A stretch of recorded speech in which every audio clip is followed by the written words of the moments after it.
नीट परीक्षा पेपर फुटी प्रकरणातील मुख्य सूत्रधार पी.व्ही. कुलकर्णीचं बीड कनेक्शन आता समोर आलेलं आहे। मी सध्या बीड शहरातील शाहूनगर परिसरामध्ये आहे आणि या ठिकाणी देखील पी.व्ही. कुलकर्णी यांची संपत्ती असल्याचं समोर आलंय।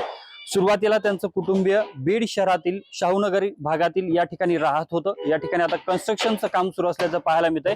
पुण्यातील एका खासगी कंपनीला हे कन्स्ट्रक्शनचं काम दिल्याची माहिती मिळते। मोठ्या प्रमाणात या ठिकाणी हे कन्स्ट्रक्शनचं काम सुरू असल्याचं सध्या आपल्याला पाहायला मिळतंय। मात्र नीट परीक्षेच्या पेपर फुटी प्रकरणातील या मुख्य सूत्रधाराची बीडमध्ये देखील संपत्ती असल्याचं समोर आल्याच्या नंतर आता तपासामध्ये संपत्तीच्या बाबत किंवा याबाबतच्या काही गोष्टी तपासात घेतल्या जातात का किंवा त्याच्या या संपत्तीवर टाच येते का हे पाहणं महत्त्वाचं असणार आहे। मात्र बीड शहरामध्ये ही जी काही संपत्ती समोर आलेली आहे यावरून या बीड शहरातील शाहूनगर परिसरासह बीड जिल्ह्यामध्ये या संदर्भात मोठ्या प्रमाणात चर्चा होताना सध्या पाहायला मिळते आहे। कॅमेरा पर्सन प्रमोद रोमनसह मी अशोक काळकुटे, TV9 मराठी, बीड।